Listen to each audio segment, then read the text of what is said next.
je vais dans cette vidéo corriger l'exercice 10, page 123. Étude graphique de mélange. Donc, on nous dit qu'on a une réaction. Je ne vais pas vous détailler cette réaction, je vais juste m'intéresser au nombre stoichiométrique. Donc, cette molécule a un nombre stoichiométrique de 1, cet ion a un nombre stoichiométrique de 3, ce sont les réactifs. Cet ion a un nombre stoichiométrique de 1, cette molécule a un nombre stoichiométrique de 3.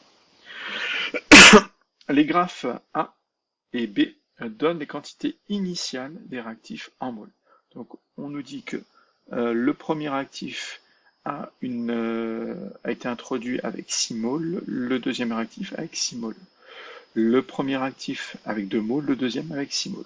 Donc voilà, on a deux mélanges possibles, deux expérimentateurs qui ont introduit des quantités différentes. On me demande d'identifier le mélange stoichiométrique. Donc le mélange stoichiométrique, on va revenir un petit peu sur la leçon et on va revoir ce qu'est un mélange stoichiométrique.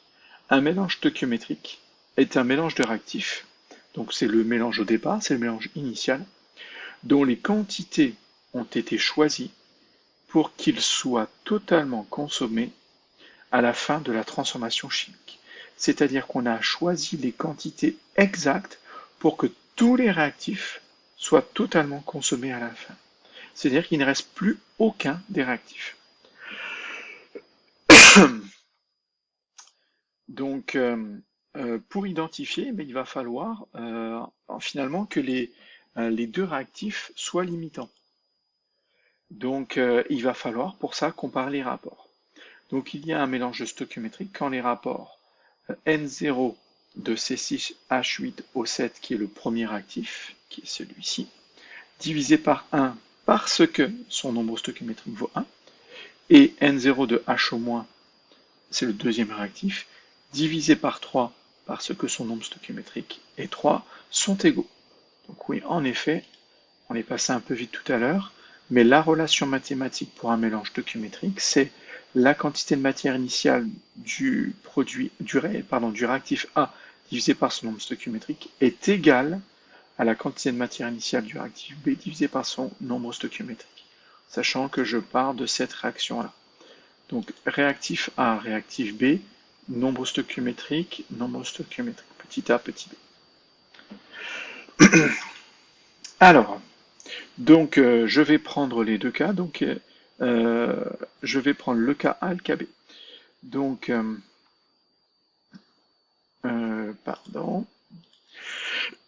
Pour le cas A, je vois que le premier rapport, qui est N0 de C6H8O7 divisé par 1, c'est la quantité de matière initiale de C6H8O7, c'est 6 moles, en violet, divisé par 1, 6 divisé par 1, ça fait 6. Donc on a 6 moles. Ensuite, la quantité de matière initiale de HO-, les ions hydroxydes, c'est 6 moles aussi. Et là, je vois que ça va faire 6 divisé par 3, parce que le rapport a été divisé par 3, parce que le nombre stoichiométrique des ions hydroxydes, c'est 3. Donc ça fait 6 divisé par 3, ça fait 2 moles. Je vois qu'il n'y a pas égalité. Donc s'il n'y a pas égalité, les rapports ne sont pas égaux, ce n'est pas un mélange stoichiométrique. Donc le mélange stoichiométrique devait être le deuxième. Donc je vois que la quantité de C6H8O7 est de 2 moles, donc je fais 2 divisé par 1, j'obtiens 2 moles. La quantité de matière initiale de HO- est toujours de 6 moles, donc c'est 6 divisé par 3, ça fait 2 moles. Et là, je vois qu'il y a égalité. Ça veut dire que les deux réactifs sont les réactifs limitants et qui vont disparaître en même temps et totalement. Donc, c'est ça le mélange stoichiométrique. On me demande de déterminer le réactif limitant pour l'autre mélange. L'autre mélange, donc c'est le mélange A. Eh bien, il faut repérer quel est le plus petit des rapports. Le plus petit des rapports, mon signe inférieur est mal placé. C'est si ce rapport-là est plus grand que celui-ci. Donc le plus petit c'est celui-ci, et donc ce sont les ions hydroxydes H- qui sont le réactif limitant pour la deuxième partie. Alors, est-ce que je vais faire? Non.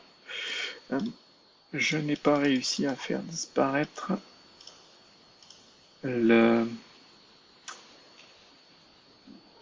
Alors, pardon, pour que vous puissiez voir la réponse, voilà.